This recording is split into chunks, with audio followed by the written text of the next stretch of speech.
नमस्कार प्यारे बच्चों। आज हम आपके साथ 8th के ब्लूप्रिंट और उसके जो अंक विभाजन है उसके बारे में बात करेंगे। जैसे आप देख पा रहे हैं, आपके सामने क्लास 8th का ब्लूप्रिंट जो है वो सामने है। इसमें मैं सबसे पहले आपको बताना चाहूंगी कि आपका पेपर जो है वो कितने भागों में है, कितने खंडों में विभाजित है। आपका जो पहला खंड है, जैसे आप देख पा रहे हैं, उसमें अपठित गद्यांश है। अपठित बोध अर्थात तो बाहर से, आपके पाठ्यक्रम के बाहर से जो गद्यांश पूछा जाता है उसके आधारित आपसे प्रश्न पूछे जाएंगे और जिनकी वेटेज जो है, जिसके कुल अंक जो हैं वो 10 हैं। दूसरा खंड बेटा आपका है व्यवहारिक व्याकरण, जो आपकी अभ्यास सागर पुस्तक और ज्ञान सागर पुस्तक में जितने व्याकरण के विषय और व्याकरण दी गई है उनमें से प्रश्न पूछे जाएंगे और उनका अंक भार है 20 अंक। खंड ग बेटा आपका साहित्य का है, जिसमें लघुत्रात्मक प्रश्न पूछे जाएंगे जो 25 से 30 शब्द में लिखेंगे आप, और उनकी वेटेज होगी 12 अंक।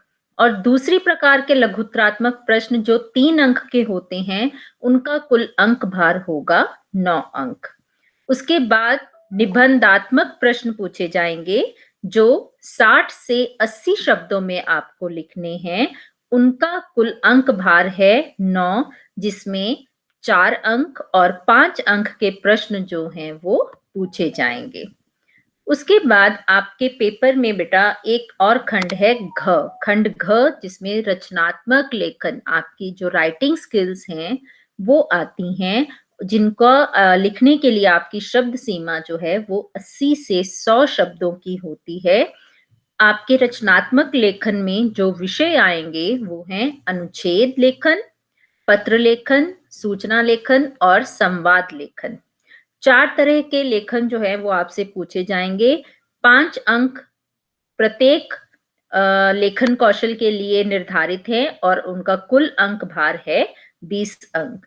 इस तरह आपके ये 80 अंकों का अंक भार जो है वो विभाजित है। अब बेटा हम बात करते हैं आपके काठिन्य, कितना डिफिकल्टी लेवल जो है वो आपके पेपर का होगा, कितने परसेंट, कितने प्रतिशत प्रश्न जो हैं वो किस स्तर के पूछे जाएंगे, उस पर हम चर्चा करेंगे। आप में जो कठिन स्तर, जिनको हम हॉट्स बोलते हैं, हिंदी में आपके जो कठिन स्तर के प्रश्न होते हैं उनमें आपकी अभिव्यक्ति पूछी जाती है, एप्लीकेशन बेस्ड क्वेश्चंस जो होते हैं वो पूछे जाएंगे 28.8%, 28.8%। दूसरा है बेटा औसत प्रश्न, एवरेज क्वेश्चंस, जो सभी प्रकार के बच्चे जो है, सभी स्तर के बच्चे जो है उनको सॉल्व कर सकते हैं।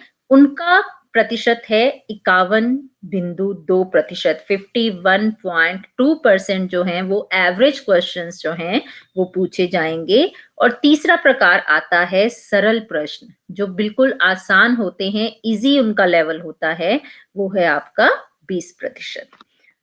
इसके बाद बेटा हम बात करेंगे क्वेश्चन वाइज, जो आपका सैंपल पेपर बनता है और क्वेश्चन वाइज आपके जो पुस्तक और उसमें कितनी तरह के प्रश्न, कितनी वेटेज, उनके बारे में ये सारी मैं बता रही हूँ आपको। इसमें बेटा खंड क जो है, जैसे मैंने ऊपर भी आपको बताया, खंड क है हमारा अपठित बोध, जिसका कुल अंक भार है 10।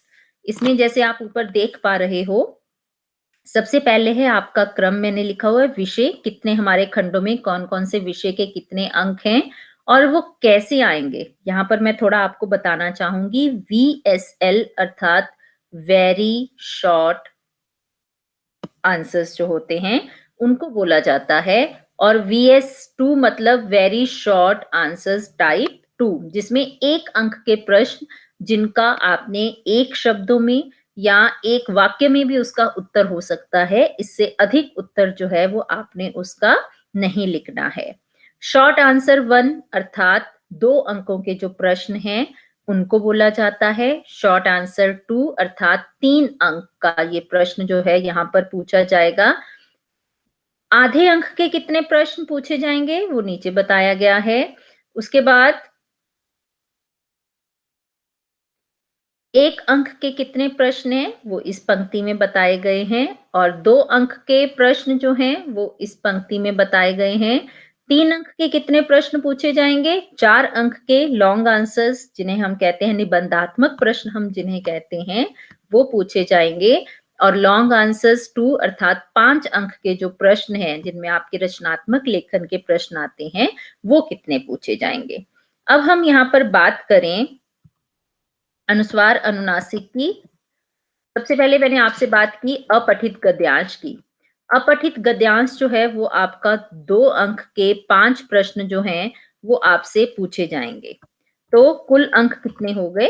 10। 2 अंक ऊपर लिखे हुए कितने प्रश्न पूछे जाएंगे? 5 और कुल अंक इसके बने 10। अब हम बात करते हैं व्याकरण के विषयों की। व्याकरण के विषय बेटा आपके अभ्यास सागर ज्ञान सागर दोनों से लिए जा सकते हैं। अनुस्वार और अनुनासिक आधे अंक का 1 प्रश्न पूछा जाएगा। नुक्ता आधे अंक का 1 प्रश्न पूछा जाएगा और र के जो रूप है वो 1 अंक का 1 प्रश्न पूछा जाएगा। इस तरह आपका इस प्रश्न में कुल अंक भार होगा 2। ये प्रश्न संख्या है। कैसे आपके सैंपल पेपर में जो प्रश्न पूछे गए हैं उसके अनुसार ये जो प्रारूप है वो बनाया गया है। इसके बाद हम बात करेंगे तत्सम और तद्भव की। 1 अंक का 1 प्रश्न, इसका जो महत्व है 1 अंक है। उपसर्ग और प्रत्यय 1 अंक है और कुल अंक भार आपका हुआ 2। ऐसे ही आपका बेटा प्रश्न 4 है। यहाँ पर जो पर्यायवाची हैं उनका कुल अंक भार 1 है। 1 अंक का 1 प्रश्न पूछा जाएगा और विलोम शब्द और वाक्यांश के लिए 1 शब्द जो हैं वो आधे अंक का 1-1 प्रश्न पूछा जाएगा। इसलिए इनका जो अंक भार है वो कुल इस प्रश्न का अंक भार आपका बनता है 2। इसके बाद आपका विषय है संधि। व्याकरण जितनी है आपकी बेटा सारी 1 अंक भार के अंदर ही आती है। 1-1 अंक के प्रश्न ही आपसे पूछे जाते हैं। तो संधि जो है उसमें भी 2 तरह से आपसे प्रश्न पूछे जा सकते हैं जिसमें संधि विच्छेद और संधि करना जैसे आपने समझा हुआ है उस तरह के 2 भागों में प्रश्न पूछे जाएंगे और उनका कुल अंक भार जो है इस टॉपिक का वो है 3। उसके बाद है आपका बेटा समास जिसमें समास के भेद, समस्त पद बनाना, समास का विग्रह करना, इस तरह के प्रश्न पूछे जाएंगे और इनका कुल अंक भार होगा 3। उसके बाद हम बात करते हैं रचना के आधार पर वाक्य भेद।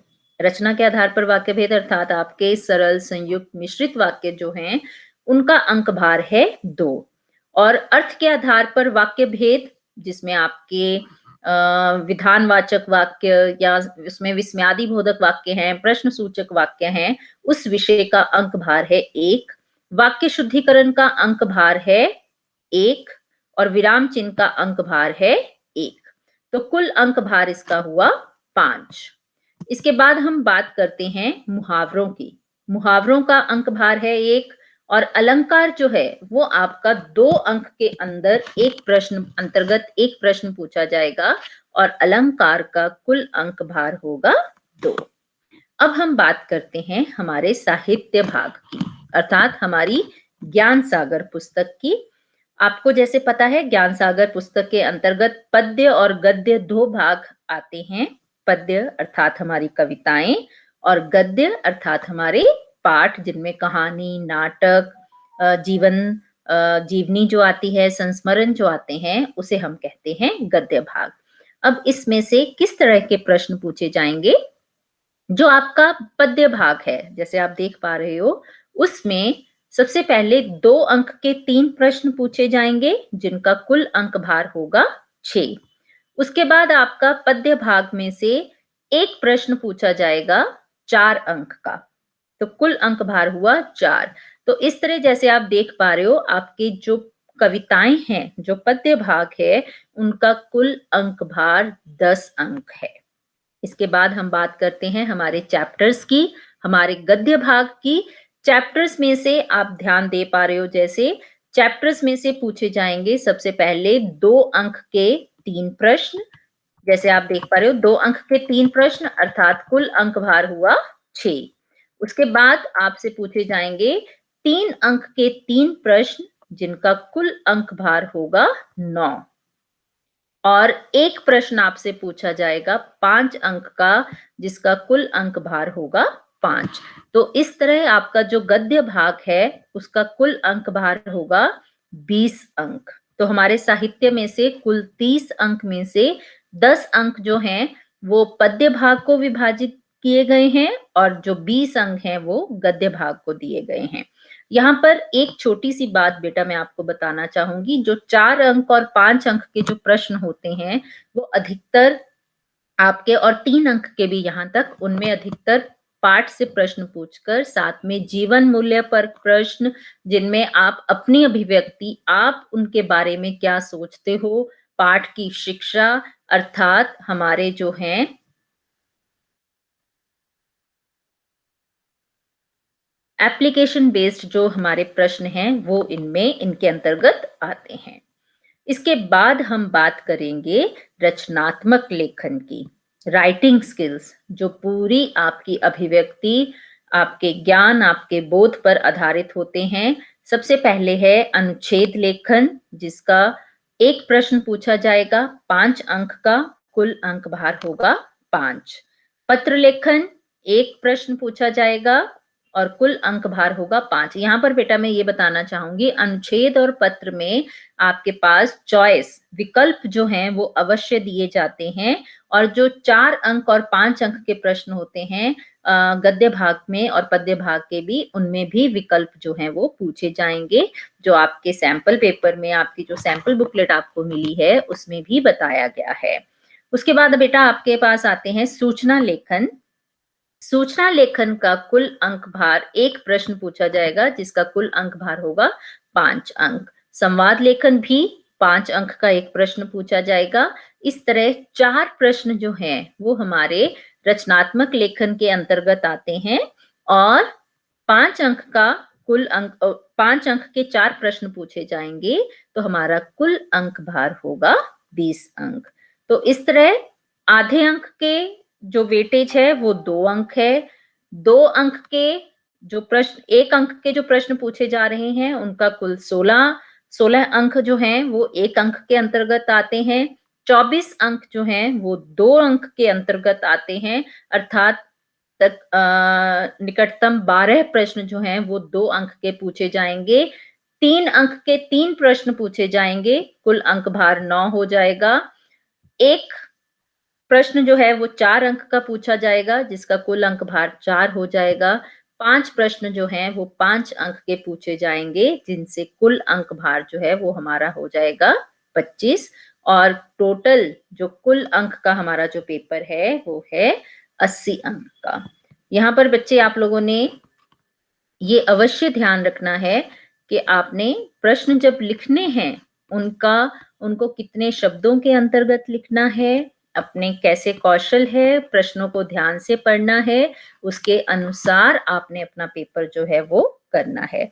यहाँ पर बेटा मैं एक दोबारा बताना चाहूंगी कि जो आपके 2 अंक के प्रश्न आते हैं, जैसे आप ये देख पा रहे हो, लघुत्रात्मक प्रश्न 1 जो है ये आपका 2 अंक के अंतर्गत आता है। इनकी शब्द सीमा आपकी 25 से 30 शब्द होनी चाहिए, और लघुत्रात्मक प्रश्न 2 जो 3 अंक के अंतर्गत आते हैं उनकी शब्द सीमा जो है वो आपकी होनी चाहिए 50 से 60 शब्द, और जो निबंधात्मक प्रश्न आपसे पूछे जाएंगे वो 60 से 80 या 80 से 100 शब्दों में आप लिख सकते हो, क्योंकि वो प्रश्न जो है वो 4 और 5 अंक के अंतर्गत पूछे जाते हैं। और जो हमारा रचनात्मक लेखन है उसकी शब्द सीमा 80 से 100 शब्दों में होगी, क्योंकि 5-5 अंक की एक राइटिंग स्किल, एक लेखन कौशल जो है वो 5 अंक का पूछा जाता है, तो उसकी शब्द सीमा जो है वो 80 से 100 शब्दों में होगी। आप जब भी अपना पेपर करेंगे, आप अपने समय को निर्धारित कीजिए कि आपको किस खंड को कितना समय देना है। जैसे आपका जो खंड क है, खंड क में आपका गद्यांश है, आपको पूरा गद्यांश जो है वो पढ़ना पड़ता है, उसमें समय लगता है, तो कोशिश करें कि जब आपने पढ़ना है इसमें, जैसे तो कितना समय जो है वो हम निर्धारित करें कि हमारा पूरा पेपर जो है वो 3 घंटे में पूरा हो जाए। तो प्रयास करें जो आपके बड़े प्रश्न हैं, जो निबंधात्मक और रचनात्मक लेखन है, उनके लिए आप 1 से डेढ़ घंटे के बीच में वो करें और जो सबसे छोटे आपके जैसे व्याकरण, आधे और 1 अंक वाले जो भाग हैं, उनको आप आधे घंटे में समाप्त कर लें। अर्थात आपका जो अपठित गद्यांश और व्यवहारिक व्याकरण है, ये वाला भाग इसको आप आधा घंटा निर्धारित कर लें। उसके बाद जो आपका साहित्य भाग है, उसके लिए 1 घंटा निर्धारित कर लें और जो आपका रचनात्मक लेखन है, उसके लिए आप 1 से डेढ़ घंटा निर्धारित करें समय, ताकि आपका पेपर जो है, वो समय से, अच्छे से, बिना किसी घबराहट के पूरा हो सके। तो बहुत-बहुत आप लोगों को शुभकामनाएँ। अच्छे से आप लोग अपने पेपर की तैयारी कीजिए और जो आपका जो प्रारूप है, इसको ध्यान से समझें, सैंपल पेपर को ध्यान से समझें, ताकि आप अपने पेपर के लिए अच्छे से तैयारी कर सकें, आपके प्री बोर्ड्स के पेपर के लिए भी और आपके वार्षिक परीक्षा के लिए भी आप अच्छे से तैयारी कर सकें। तो ढेर सारी शुभकामनाएँ और अच्छे से मेहनत कीजिए, अच्छे से परिश्रम कीजिए। जो भी आपकी शंकाएँ हैं, आप अपने अध्यापक से पूछिए, उन शंकाओं का निवारण कीजिए, ताकि आपको किसी भी प्रकार की कोई शंका जो है वो ना हो सके। बहुत-बहुत धन्यवाद। Thank you so much and बहुत